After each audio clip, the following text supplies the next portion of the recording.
જય માતાજી, જય મોટા ભાઈ, કેમ છો મિત્રો? મજામાં દેશો. સ્વાગત છે તમારું અમારા નવા બ્લોકમાં. તો આજ તો મોડો બ્લોક ચાલુ કર્યો છે, કેમ કે સવારમાં તો પાણી વાળતા, બીજું બધું આડાવડું કામ કરતા. તો હવે પછી બપોર પછી મીંડ્યા સીવ્યા વાલ ધોકાવા. તો કાલે આપણે લીધું તુરનું ખડું, તો હવે આજ લેવાનું છે વાલનું ખડું. જો આવા છે વાલના દાણા, જો કેવા મસ્ત મજાના ધોળા. તો હજી આટલા બધા ધોકાવાના છે, આટલા હજી ધોકાવ્યા છે. હારો ધોકાવતા જાય છે ને ઉપકાવતા જાય છે, એટલે આમાં ઓછી ગરદી થાય. નકર પછી આ એકમાં ને એકમાં બધું થામતું નહીં.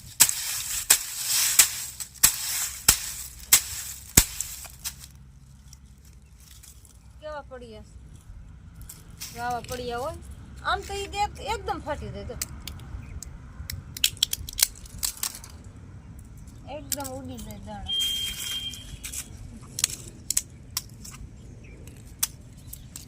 તો આવી રીતે બધા ધોકાવાના સેવી. હજી આજ તો નહીં છૂટે, કેમ કે કાલ આખો દી ધોકાવીશ ને તો અહીંયાનું કામ થઈ રહીશે. તો હાલો ભાઈ ધોકાવા માંડી.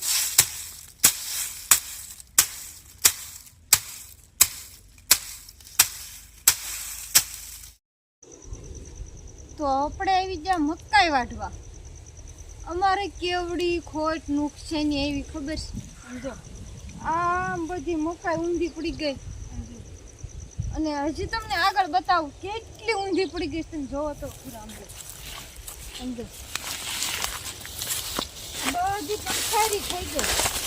સમજો આ બાજુ તમે આમ ધ્યાન તો કરો. સમજો બધું આમ કેમ આમ હાંક્યું હોય ટ્રેક્ટર, એમ આમ પથારી પડી ગઈ. પવન બહુ પવન આવ્યો. આ 2 દીથી ને એક ધારો પવન આવે છે ને, એટલા બધી આડી પડી ગઈ.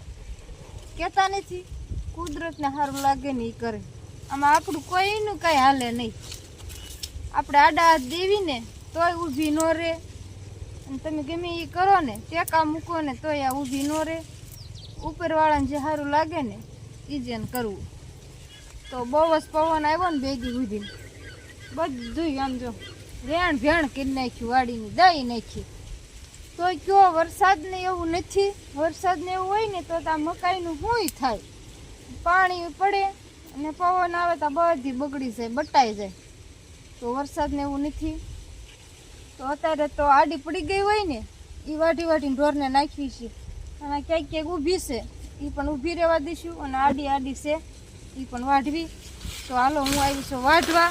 અને વાઢતા મને એમ થયું કે તમને બધાને બતાવી દઉં કે અમારી મકાઈની કેવી નુકસાની થઈ છે એમ. તો આડી પડી છે ને કેમ વાઢવાની છે, તો આનું હું તમને આગળ બતાવું. વાઢવામાં એનો મજા આવે. આડું ના બધું વેણ થઈ ગયું છે. હવે તો કોઈને કીધા જેવું નથી કે હું કરવું આનું.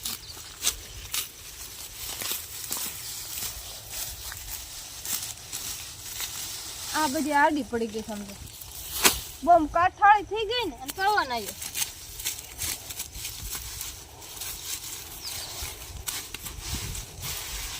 તો આપણા ઢોર હાટું નીણ વાઢવાની છે. ચાલો ફટાફટ વાઢી નાખવી. ઢોરને નીણ પણ નાખી દેવી.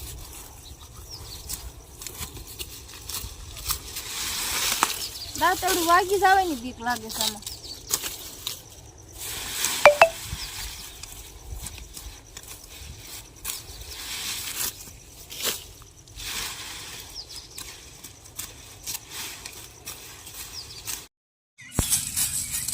તો આપણે વાલ ધોકાવા અતાર સુધી, અને એટલા દાણા થયા છે, અને બીજા ધોકાવાના બાકી છે. તો કેમ કે હવે ઢોરને નીણ નાખવાની બાકી છે, પાવાના બાકી છે, અને ઢોર હાટું નીણ વાઢવા જવાનું છે, અને પછી દવાનું ટાણું થઈ જાય. એટલે બસ આપણે હવે વાલનું કામ અત્યારે બંધ રાખી દેવી. કાલ ધોકાવશું અને હવે આ ધોકાવેલા છે ને એટલા દાણા ભરી દેવી થેલીમાં.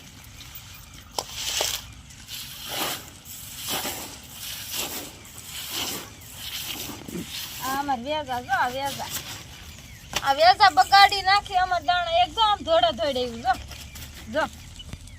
તો આ દાણા હારા રેવા દે હવાર થાય કા બધું રેણ ભેણ કરી નાખે.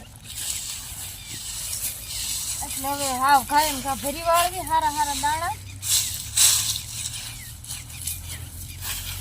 ધોકાવાનું કામ બાકી રખાય. કાલ ધોકાવી કાલ ફરીને ભરશું. અને આ તમને એમ થતું હશે કે આ એમને કેમ ભરે છે હારા નીકળ્યા. એમાં એવું છે ને કે હજી આ વાલ કેટલા દી પડ્યા રહે ને એમ નક્કી નથી કાંઈ. એટલે આ એમણે ભરી દેવી એટલે ફળે નહીં હું તો આ ફળી જાય. એટલે આને એમને ભરી દેવાનું.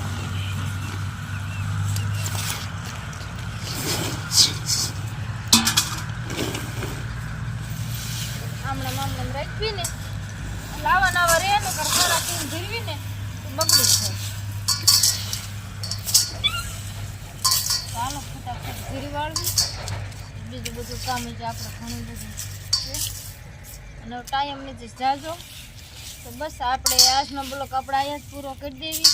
તો આજનો બ્લોગ અમારો તમને કેવો લાગ્યો, આજનો બ્લોગ અમારો તમને ગમ્યો હોય તો લાઈક, કોમેન્ટ, શેર, સબસ્ક્રાઈબ કરવાનું ભૂલતા નહીં. મળશું નવા બ્લોગમાં. કાફીથી બધાને બાય બાય.